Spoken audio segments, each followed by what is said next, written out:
Sir George Chukwu. Sir George, can you hear me?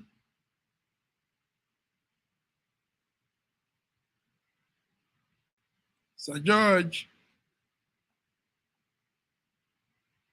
Sir George, I can hear you. I can hear you. I think there is audio problem there again. Yeah, yes. Okay, viewers, I think that will be sorted out anyway. Viewers, you're welcome. Before we go into some of the major news this morning, well, when we come out here also, other news come in as breaking news. So a breaking news this morning is a Russian general has been shot and presently being hospitalized in Moscow. So Russia general has been shot and presently being hospitalized. George, can you hear me now? Yes, I can. Can you hear me? Ah, now I can hear you. Good, good. Beautiful. Welcome, George. Go ahead. Well, it's a war. They are in a war. So a Russian general being shot. Are they shot by the enemy or are they being shot by their It's a own war. people? That's the major question. Yes. So a lot of the generals are being eliminated from the Russian Mhm. side. So I'm not quite sure what Mhm. is going on. The war needs to end. Not quite sure what's going on. All right. So, viewers, that's just a small breaking news now. Russia general shot and is being hospitalized. George, let's move on into all the stories. Today's news update. We heard that the UK Prime Minister is apologizing to victims of the Jeffrey Epstein case because one of his appointees, the UK ambassador to US, is also being caught up in that whole um, scandal, that whole not too pleasant story. George, so what we heard is people are even asking that the prime minister should resign because of this man. That's Lord Medicine. Lord Medicine lied. Lord Medicine committed so many atrocity with Spain. We heard also that he was involved in some other issues. So we even have some pictures of him and Epstein back in the days, young people, young men. Um, Now it's no more on him. The public wants the prime minister to resign because he chose somebody that had a faulty past into his cabinet. So, George, what will you say of this story coming from the UK? Why why would you consider Mhm, having any affiliation with Epstein, who was a very popular guy in his days, who was a mhm, socialite in his days, and a lot of rich people and were dancing around him, having fun with him. Just because you mhm, collaborate with somebody should not be a reason for you to step down because you are associated with such person. There are many people that in the world today that you are friends with that are thieves, but you don't know about it. Or maybe yeah, they represent something that might not align with your political views.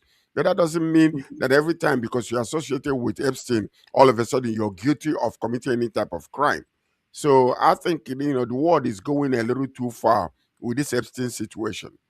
Let's deal with the situation, bring out all the information that is there, but just an association with somebody. Are we here now?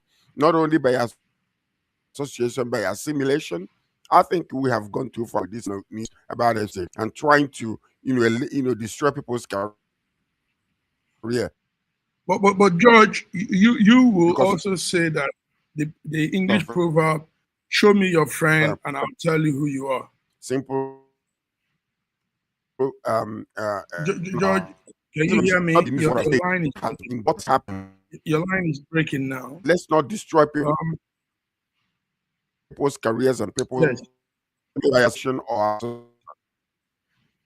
Okay. So, but like I said, there's a popular saying, "Show me your friend, and I'll tell you who you are." And there's also another one that says, "Birds of the same feather flocks together." Um, if you're such a The question, noble the question, person. the question is, Why do you want to associate yourself? Go ahead. if you show me the one without sin and let him throw the first stone. That's all I'm going to say about that. Because every single one of these individuals that are condemning these people, when you look back into their closet, there are things that you might see that might not be, allowed. What I'm saying is there is a little too much attachment to, because you are associated with Epstein. Therefore, you're corrupt. You're a pedophile, or you are this or that. After all, in those days when he was, flamboyantly living a large life, money flowing through him and all that kind of Mhm, situation, nobody was mhm. forced on a gunshot to go and associate with him. No young Yeah. lady was actually forced, if you want to hear about it. Most of them, though they were young, they made a decision on their own. Nobody held a gun over anybody's head. So we have to ensure that adequate attention is being given where it's supposed to be, not in destroying people's careers or situations simply because of association or assimilation. I am just tired of the whole entire thing. Leave that story alone. Let's go to something more important. The world is messing up, and we're here talking about past situations that doesn't even But bring any situation.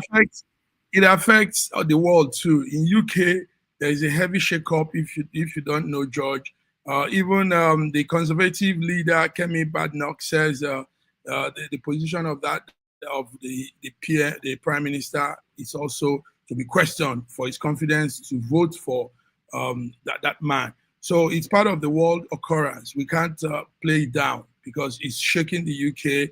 I mean, if a whole United Kingdom is all on this Let issue, me tell you so something. we can't There are say things you do. we can't say play down. Now, also, George, George, listen. Some of the ladies are saying that they were Things that you coerced. did when you Some were of the ladies young are that saying they you were are proud of. coerced into your network, George. Some of the ladies were saying they were coerced into having that relationship, those engagement with Epstein and all of that. It's not obvious. Anybody, most of them said that they tricked them into it. They were told some beautiful things, this, that, that. Remember the other lady, Jensila, the media guru's daughter, Maxwell. They said they tricked these ladies into this. So if this is the situation, it's not really a situation of It's nobody was forced. Epstein. We're taking it out of. Mhm, Epstein is dead. mhm. Epstein is Yeah, dead.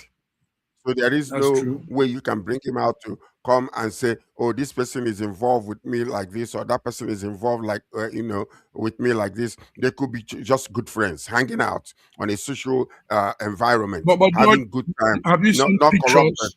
No, Have you seen yeah, I have you have seen seen a lot images of pictures. coming out? Can I say yes? Uh-huh. What I'm trying to tell you is this: it's just like this. Uh, uh, um, uh, um, I know what's his name again? The musician that was just jailed for 5 years. You know, Hmm. what is Puff Daddy? Puff Daddy. Okay. Let me tell you something. It is time for us not to be one-sided in our judgment. Okay, Oh yeah. this Georgie, Georgie, we can't hear you. The audio is failing. Is there anything that you can money or do? whatever. Your audio, okay. We can't hear you, George. So anyway, viewers, this is the story in the UK. It's still in the Bonner.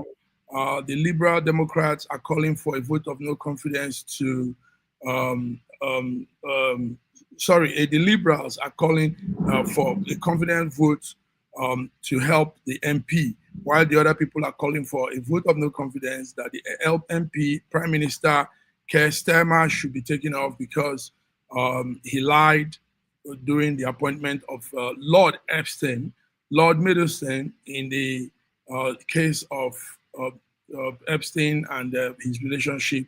And this man ended up also being the UK ambassador to the United States. So it's a hard situation there. Now let's just run through who this man is. Lord Middleton and his relationship with Jeffrey Epstein was back in the spotlight through emails that were featured. People saw a lot of emails of both of them, and he played a major role. This man, Lord Middleton, played a major role also in the New Labour movement, which saw Tony Blair win landslide victory in 1997.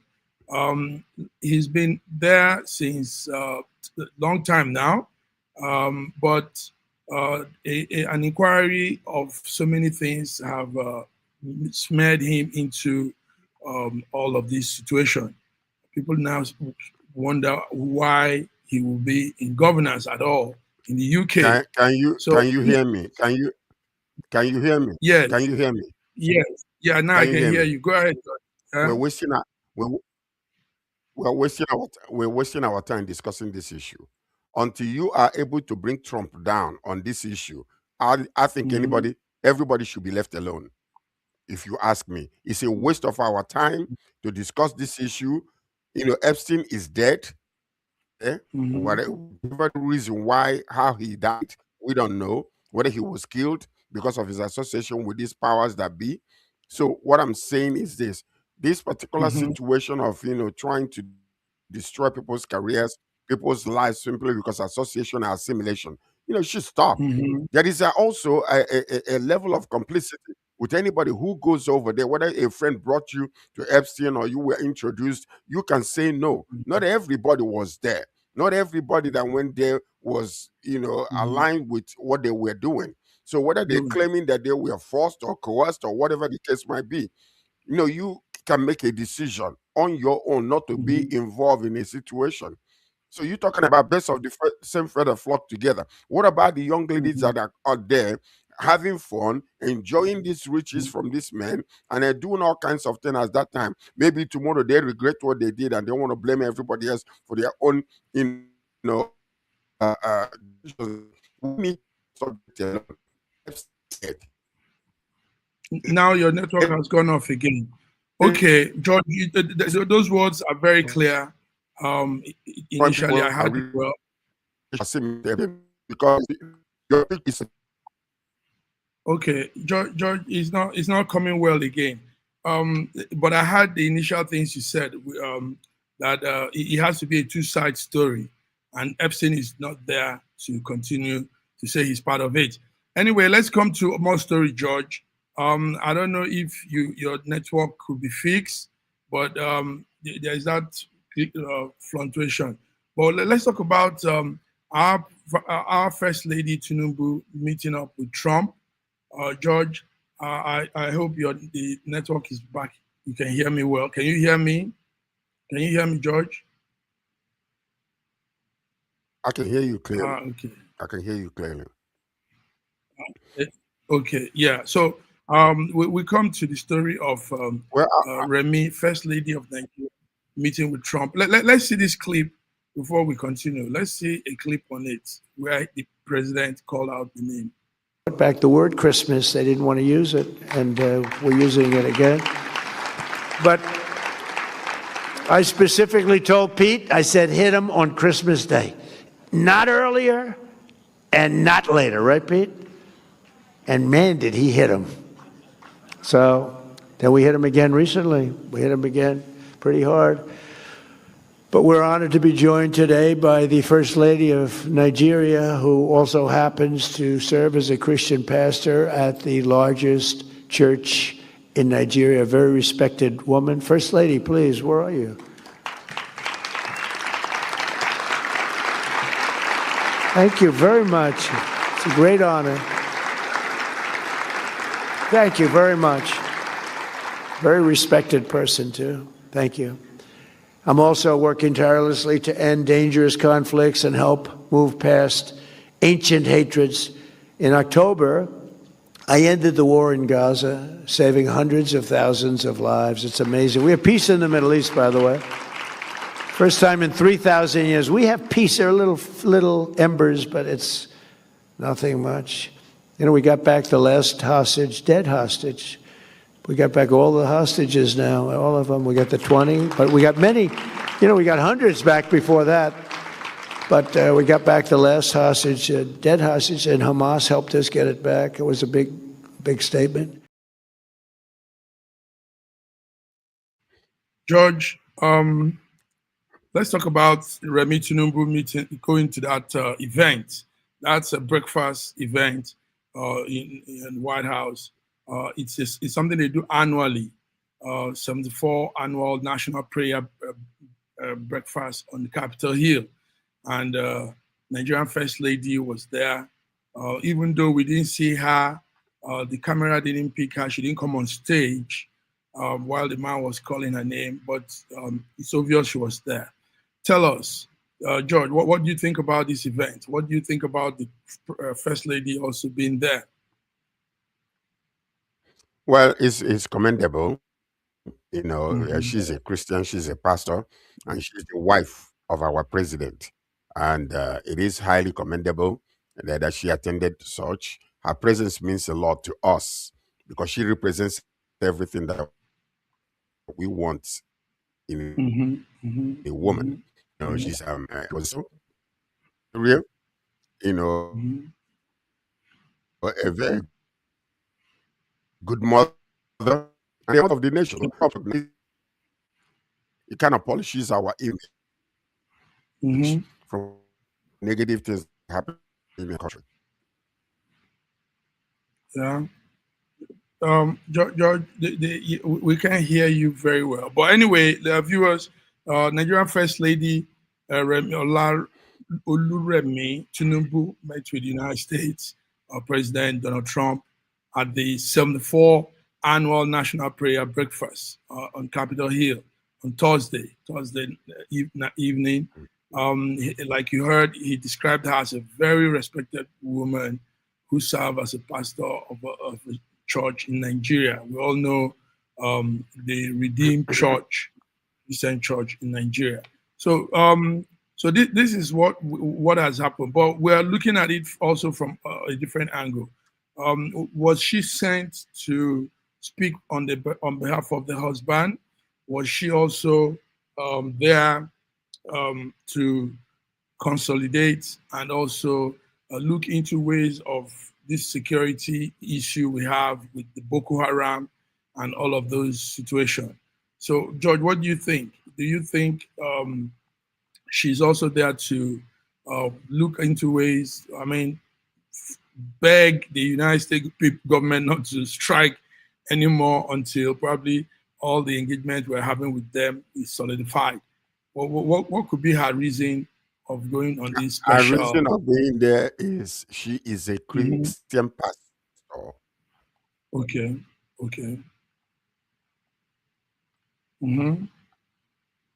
And she is the wife of a cannot attaching why she went there for about something years, almost 90 something years. So having the influence a Nigerian first lady and also as a Christian, there was nothing wrong with her going there. We shouldn't attach any meaning to it.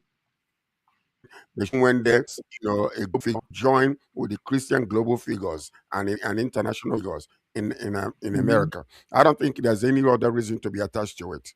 Simple and short.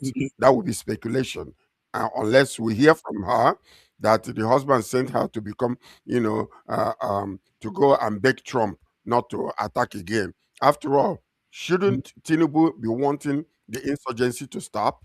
Why would she be going there to beg Trump not to strike again?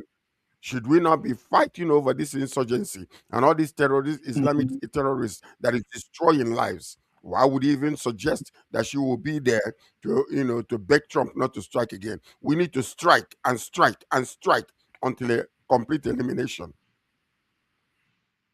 Okay, because why we're saying this is, what happened after that strike. Even though the federal government tried to cover up and say it's a collaboration with them, but we know that they were taken by surprise. It was not, and there wasn't any collaboration.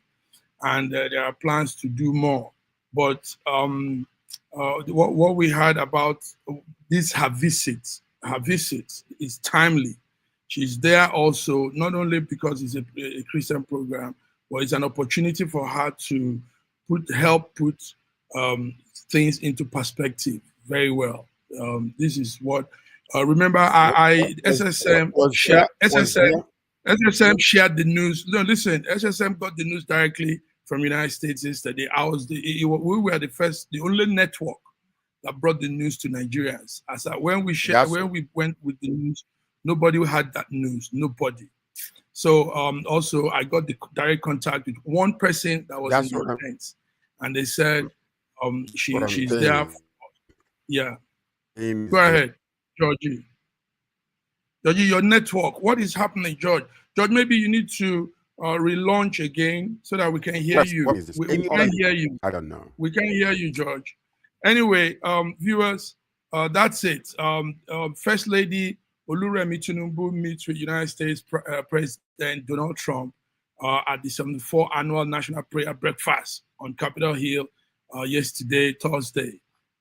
Looking into more stories, we want to talk about also what is happening now in Nigeria.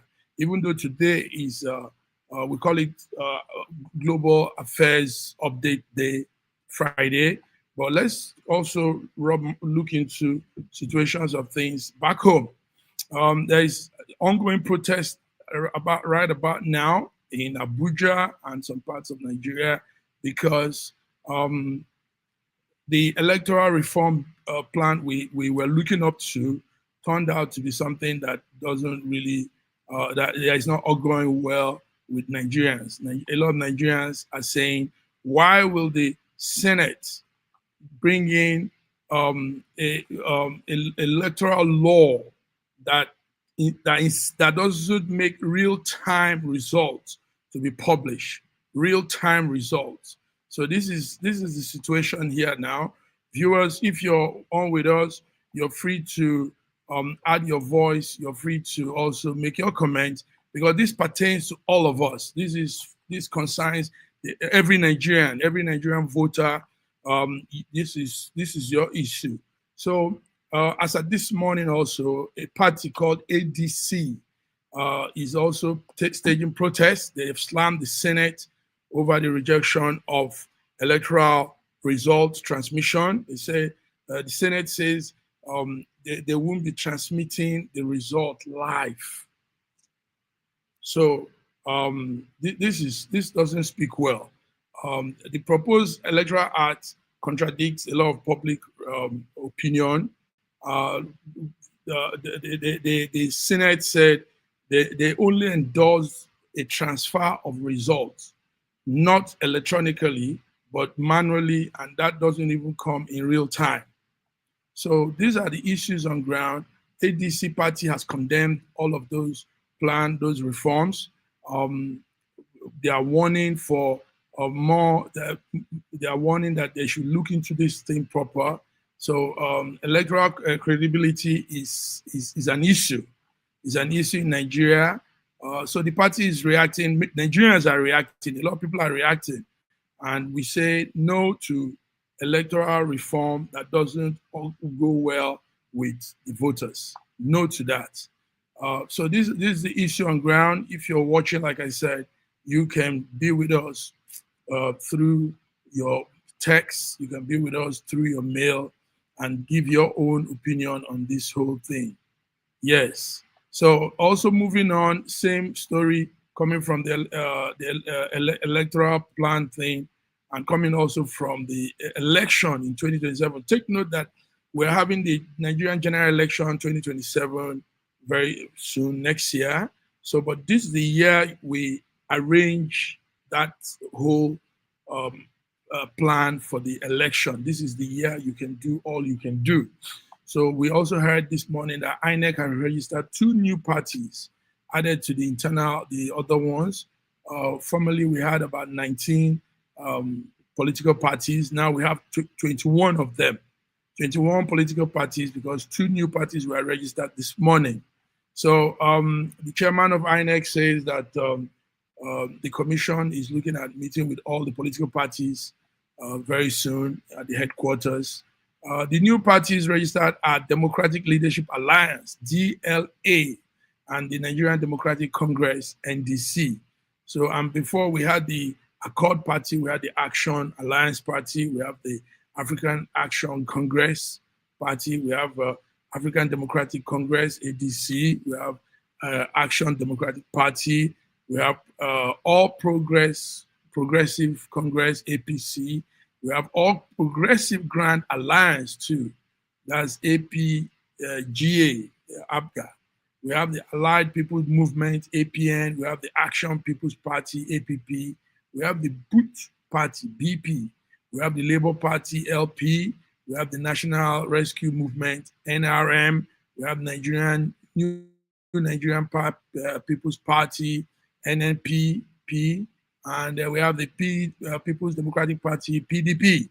And the list goes on and on. Youth Party, we have the Zenith Labour Party, and we have the Social Democratic Party, SDP. So these are all the parties that we have now, 21 of them, 21 political parties in Nigeria at this moment, and it's really, really hot now. So also, we're looking at INEC that says that the timetable for election 2027 is ready, but that the National Assembly is delaying the release. We don't know why, but that is what Amupita said, the INEC boss. The INEC boss said that they are ready with the election timetable, but the National Assembly says they should hold on. They are doing some vetting, some checking and all of that. So voters should look out for the election timetable any moment from now. INEC says they have it, they are ready with it. So this is what we're hearing all from Nigeria. Let's take a small break. We'll be back, little break. Thank you. To know ADC, you see a handshake, a symbol that stands for belief, passion, ideas and creativity, service with integrity, confidence and commitment. We are the definition of democracy, your party, for you and by you. Every life is important, every right is respected. We promote friendship, cooperation and collaboration. We believe that when we work together, we make great things happen. With love and respect, we shake hands. Yes, we shake hands. Therefore, we say, ADC arise. ADC arise. ADNC arise and shine. This message is endorsed by ADC 7th Zone, ADC-DN, African Democratic Congress, Diaspora Nigerians, Diaspora Network. Here are 3 things that I absolutely loved about Nigeria. Number 1, I fit in. I fit in. Melanin, caramel, chocolate, mocha, whatever you may call it, I fit in, baby. I felt at home. I didn't feel out of place. I didn't feel like anybody was staring at me. Nobody was looking at me strange when I walked around in the stores. I mean, everybody was minding their own business. Number 2, the people. I mean, Nigerians are a vibe. The diverse culture, the different tribes, the different religions, the people are a vibe, okay? Whatever it is that you're looking for, they got it in Nigeria, okay? And they see you. They see you. They notice you. There's a sense of community. People care. Yes. And of course, you might be woken up at 2 a.m. because there's church going on the loudspeaker, but hey, nothing wrong with a little godliness, okay? Relax. Number 3, I love that Nigerians are resilient. They are resilient. Very ambitious and resilient people. They don't depend on the government for anything. They will figure out how they can take care of themselves. They see their systems. They know it's messed up. And guess what? They still thrive and they still figure out a way to make it work. So shout out to all my Nigerians. You are nothing but queens and kings in my eyes. If you're an LDR couple and you're not yet following us, what are you waiting for? Make sure you engage from the bottom up and we'll do the same. I'll see you in the next video.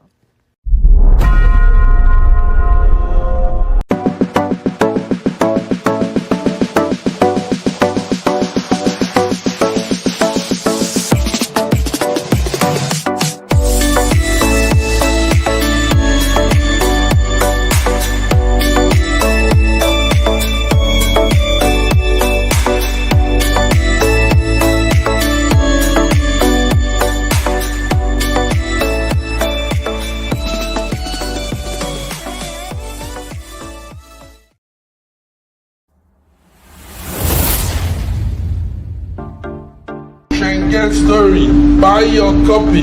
Schengen story, buy your copy. Schengen story is African journal detailing events, lifestyle, fashion, various kind of stories within the Africans in Europe. So you want to get a copy of what is going on. This is our way of putting out our own side of the story in Europe. In most cases, the media, the European media doesn't talk much about the Africans. And if they do, it's negative. So Schengen Story is putting out what really happens within the African community in Europe.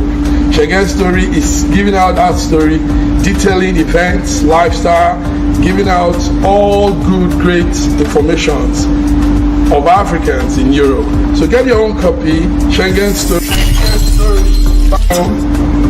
And if you have a story to tell, you have something to say, you have an article to put out, feel free to contact us, Schengen Story team, and let's have your story in this epic movement of mainstream media going on in Europe. So get a copy, Schengen Story magazine. Buy your copy, Schengen Story, Schengen Story, Schengen Story. Get your copy. This is how a garment factory looks like in China. If you travel there and you step into any of their factories, this is exactly what you will see. Hundreds of sewing machines, hundreds of Chinese youths off the street working hard, producing garments for the world, for Africa and for Nigerian markets. For years I've always asked myself, how come the Chinese can do this and we cannot? Now how come the Indians and the Bangladesh people can figure this out, but we haven't been able to figure this in Africa? You see this factory? It's just like what you find in China. The only difference is that this factory is in Aba and the people working here, they are Nigerians. Hundreds of Nigerian youths off the street. When we started this garment factory, our biggest fear was power, electricity. Because you know why? In China, they don't use generator to run their businesses. So I'm doing this video to say a big shout out and a big thank you to Aba Power for giving us 24 hours steady electricity. Last year when we were using generator, we were probably just doing like 10,000 clothes in a month. This year when they improved, we moved to like 15,000 clothes in 1 month. Now in October with uninterrupted power supply, we've moved to 20,000 garments in 1 month. That's the secret. Thank you, Aba Power. Thank you, Governor Alex Oti. Omoke Kibo. Oga Dirigina Mao.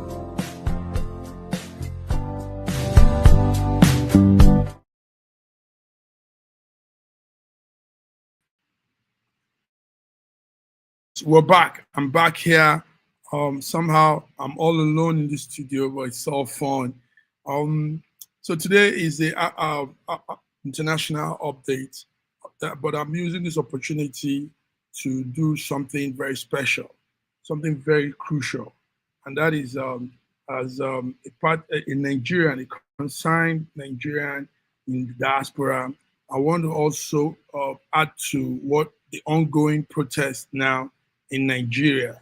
In Nigeria, there's an ongoing protest, and we think, I mean, this it's timely. So it's a protest against electoral transmission of results, like earlier said, and I'm standing here to declare that with solidarity with our people back home, Nigerians, voters, good Nigerians, concerned Nigerians, active Nigerians, we are writing that every Nigerian in the diaspora that has the permit, you have the permit, you can, conditions around you permit you to go to make a small protest, put out your voice on what is going on.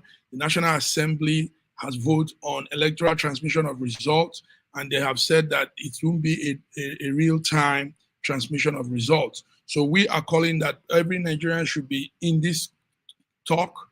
We say do your protest if you can.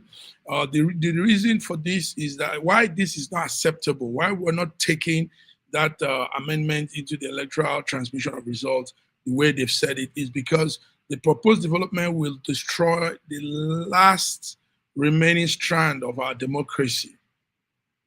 I mean, when results are not put out in real time, there will be room for manipulations and all kind of things back end.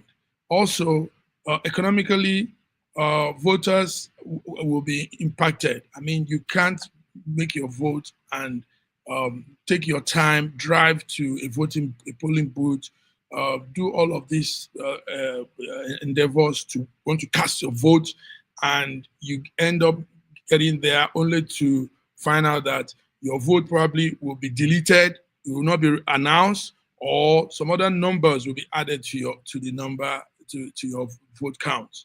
So the big question we all have here is why not make results transmission real time? Why delay? Why put it behind and say make it something to give room for people to manipulate? So Nigerian voters deserve transparency, and in lieu to this, we are calling that everybody should open their mouth and protest against this plan of electoral halting electoral transmission of results. We urge the Senate to halt this proposed plan they also have. We want the proposal to immediately be looked into. And we know every Nigerian voter deserves better, a more sustainable electoral amendment, not this one. So we are calling on everybody that has what it takes. If conditions permit you, if you have the permit, if you have around you conditions that meet up with you going on a protest, go on a protest, make a voice, make a say something, tell people, make your cry. Let the Senate, Nigerian Senate, understand that we won't stand for this. We won't take this. Come 2027, we want our votes to be counted, and we want it to be counted in real time. We don't want any other way of counting. We don't want anything. The electoral amendment should favor the citizens and not some crop of people, not some politicians or some party. It should be a general plan amendment that favors voters generally. So this is what we're calling here this morning. I, as a Nigerian, and even concerned Nigerians, are all interested in this whole situation. So we call on the Senate to stop every amendment that jeopardizes our election. Yes, so this is Mark Godwin Iwejuwa, and it's been wonderful hanging out here in the studio this Friday, the 6th of February, where we come to give our international updates, international global updates. I know my colleagues all wish to be here, but everybody have one or two engagements somewhere else, so it's all good. So I want to thank you, viewers, for tuning in through the week. Monday, Between the Lines, 7 p.m. Nigerian time. Wednesday, African Update, 12 p.m. Nigerian time. And Friday, International Update, 12 p.m. Nigerian time. So until we come again next week, have a beautiful weekend. God bless everybody. God bless also Federal Republic of Nigeria. Thank you. Bye-bye.